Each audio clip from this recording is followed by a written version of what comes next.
everyone, welcome to today's video. If you are expecting a baby and your doctor has suggested a C-section, you might be feeling a mix of emotions, curiosity, nervousness and excitement. A C-section or Cesarean section is a common surgical procedure where a baby is delivered through an incision in the mother's abdomen and uterus. It is usually performed when a vaginal delivery is not safe for the mother or baby, or if complications arise during labor. So in this video, we will take you through the entire process before, during and after a C-section, so you know exactly what to expect.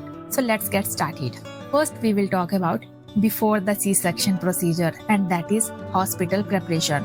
When you arrive at the hospital, you will be taken to pre-operative room where nurses and doctors will prepare you for surgery. A nurse will check your blood pressure, temperature and heart rate to ensure everything is normal. You may receive an IV line in your arm or hand which will provide fluids and medications throughout the procedure. Your doctor might order blood tests to check your hemoglobin levels and ensure your body is ready for surgery. A small catheter will be placed in your bladder to drain urine during the procedure. This helps prevent any interference with the surgery and ensures comfort during the first few hours of recovery. Your abdomen will be shaved and cleaned with an antiseptic solution to reduce the risk of infection. And if you have any concerns, this is a good time to ask questions. The next step is anesthesia, and that is used to numbing the lower body. A C-section is typically done under regional anesthesia, which means you will be awake but don't feel any pain from the waist down. The two most common type of anesthesia are spinal anesthesia. This is injected directly into the spinal fluid and provides complete numbness below the chest. And another one is epidural anesthesia. A thin tube is placed in the lower back to continuously deliver medication, keeping you pain-free. And in rare cases, if it is an emergency, general anesthesia may be used, which puts you completely to sleep. And once the anesthesia starts working, the lower part of your body will feel heavy and numb, but you will still be aware of what's happening. And then a curtain or a cloth is placed across your chest, so you won't see the surgery, but you may feel some tugging or pressure. Next step is the incision, opening the abdomen.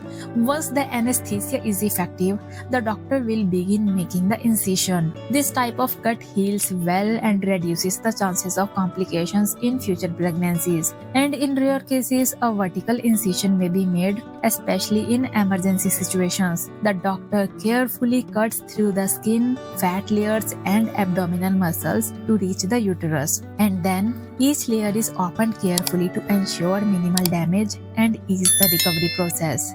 And the next step is opening the uterus and reaching the baby. Once the doctor reaches the uterus, a second incision is made. This is usually a low transverse incision which allows for better healing. In some cases, if the baby is in an unusual position, a different type of cut may be necessary. The doctor then widens the incision gently, sometimes using their hands instead of surgical tools. This reduces the chances of tissue damage and helps the uterus heal better after the surgery. And the next step is delivering the baby, the most exciting moment. And now comes the most exciting part. The doctor will carefully lift the baby out, which may involve some gentle pushing on your belly. You might feel some pressure, but no pain. If the baby is not in a head-down position, the doctor may need to assist in repositioning before fully delivering the baby. And once the baby is out, the umbilical cord is clamped and cut within seconds. The baby is then quickly assessed to check breathing, heart rate and reflexes. And if everything is normal, you will hear your baby's first cry within moments of birth.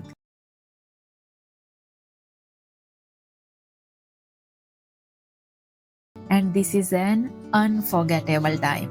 And if your baby is doing well, the nurses may bring them closer to your face for a quick look and some skin-to-skin contact. However, if the baby needs extra attention, they might be taken for further evaluation. Doctors and nurses check the baby's weight, temperature, and overall health before returning them to you. If you have a birth plan requesting immediate skin-to-skin contact, let the doctor know in advance. And the next step is delivering the placenta and cleaning the uterus. After the baby is born, the doctor will remove the placenta from the uterus, and this step is crucial because any remaining placenta inside the uterus can cause complications. The doctor will carefully check for any excessive bleeding or signs of infection. The uterus is then cleaned and prepared for closure. And now the next step is closing the incisions.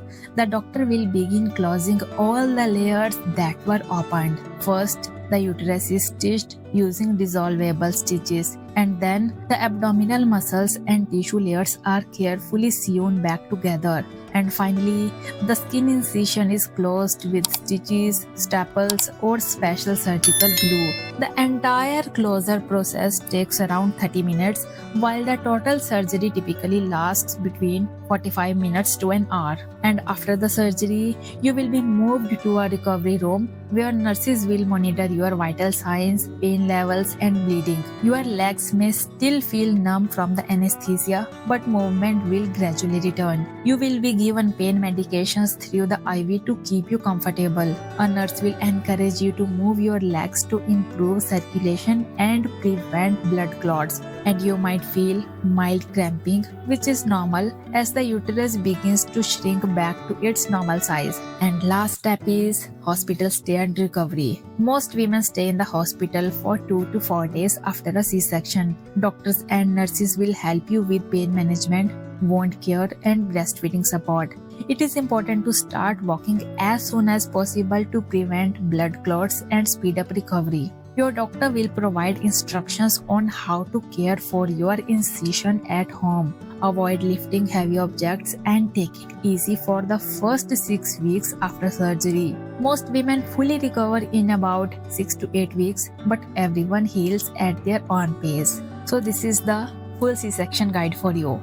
A C-section is a safe and routine procedure that helps bring millions of healthy babies into the world every year.